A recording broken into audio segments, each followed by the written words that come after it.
आज हमारे गुलबर्गा सिटी में टाउन में भारतीय जनता पार्टी के जिला के हर लीडर हर कार्यकर्ता आकर यहाँ पर डीसी को एक मेमोरेंडम दिया है। ये जो कांग्रेस सरकार यहाँ जो स्पीकर हमारे कर्नाटका के स्पीकर बहुत अच्छे हैं, लेकिन किसी के दबाव में आकर ये ऐसा डिसीजन ले लगता है। 18 एमएलए को सस्पेंड कर दिया है। ये प्रजाप्रभुत्व और डेमोक्रेसी के अगेंस्ट है। इसको हम कंडेम करने के लिए हमने आए हैं। 4% ಮೈನಾರಿಟಿಗೆ ಕೊಡ್ತಾ ಇದ್ದಾರೆ। ಇದು ಅನ್ಕಾನ್ಸ್ಟಿಟ್ಯೂಷನಲ್ ಅದ। ಪ್ರತಿ ಸತಿ ಎಲ್ಲರೂ ನಮ್ಮ ಜಿಲ್ಲಾ ಅಧ್ಯಕ್ಷ ನಮ್ಮ ಸಚಿವರು ಹಿಡ್ಕೊಂಡು ಸಂವಿಧಾನ ಬಾರಿಗೆ ಮಾತಾಡ್ತಾರೆ। ಈ ಸಂವಿಧಾನ ಖಿಲಾಫ್ ಯಾವಾಗ ಇದು ಒಂದು ನಿರ್ಣಯ ತಗೊಂಡಿದ್ದಾರೆ। ಮೈನಾರಿಟೀಸ್ನಾಗ ಬೇರೆ 4-5 ಕಾಸ್ಟ್ಗಳು ಬರ್ತಾವೆ, ಅವ್ರಿಗೆ ಬಿಟ್ಟು ಓನ್ಲಿ ಮುಸ್ಲಿಮ್ದವ್ರಿಗೆ ಅವ್ರಿಗೆ ಕೊಟ್ಟು ಅವ್ರಿಗೆ ಒಲಿಸಿ ಅವ್ರಿಗೆ ಮನ್ಸು ಗೆದ್ಲಕ್ಕೆ ವೋಟ್ ಬ್ಯಾಂಕ್ ಸೆಲೆಕ್ಟ್ ಅವ್ರು ಮಾಡ್ತಾ ಇದ್ದಾರೆ। ಅದಕ್ಕೆ 100% ಭಾರತೀಯ ಜನತಾ ಪಾರ್ಟಿ ಅದಕ್ಕೆ ಖಂಡಿಸ್ತಾರೆ। ಎರಡನೇದು 18 ನಮ್ಮ ಶಾಸಕರಿಗೆ ಏನು ಸಸ್ಪೆಂಡ್ ಮಾಡಿದ್ದಾರೆ ಅದನ್ನು ಅನ್ಕಾನ್ಸ್ಟಿಟ್ಯೂಷನಲ್ ಅದ। ಈ ಥರ ಮಾಡಲಿಕ್ಕೆ ಬರಲ್ಲ। ಕಾಂಗ್ರೆಸ್ ಅವರು ಹೆದರ್ಕೊಂಡಿದ್ದಾರೆ। ಅವರು ಈಟೆಲ್ಲ ಅವ್ರವ್ರ ಇನ್ ಫೈಟಿಂಗ್ನಾಗ ಅದಕ್ಕೆ ಗುಮ್ರಾ ಮಾಡ್ಲಿಕ್ಕೆ ಕನ್ಫ್ಯೂಸ್ ಮಾಡ್ಲಿಕ್ಕೆ ಕರ್ನಾಟಕನಾಗ ಒಂದು ಬೇರೆ ಒಂದು ವಾತಾವರಣ ಹುಟ್ಲಿಕ್ಕೆ ಅವ್ರಿಗೆ ಸಸ್ಪೆಂಡ್ ಮಾಡಿದ್ದಾರೆ। ಮತ್ತು ಅವರೇ ಹೇಳ್ತಾರೆ ಭಾರತೀಯ ಜನತಾ ಪಾರ್ಟಿ 400 ಪಾರ್ ಆದರೆ ಕಾನ್ಸ್ಟಿಟ್ಯೂಷನ್ ಚೇಂಜ್ ಮಾಡ್ತೀನಿ ಅಂದಿರು। ಎಂದೂ ಭಾರತೀಯ ಜನತಾ ಪಾರ್ಟಿ ಕಾನ್ಸ್ಟಿಟ್ಯೂಷನ್ ಚೇಂಜ್ ಮಾಡಲ್ಲ।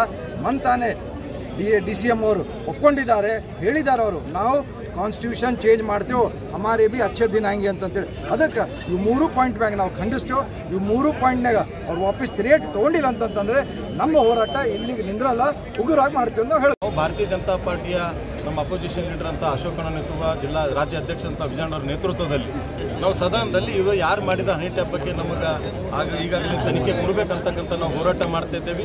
ಅದ್ರ ಜೊತೆಯಲ್ಲಿ 4% ಏನು ಮೈನಾರಿಟಿ ಬಿಲ್ ಏನು ತೊಗೊಂಡು ಬಂದಿದ್ರು ಇದು ಆಗಬಾರ್ದು ಅಂತಕ್ಕಂಥ ನಮ್ಮ ಹೋರಾಟ ಇತ್ತು।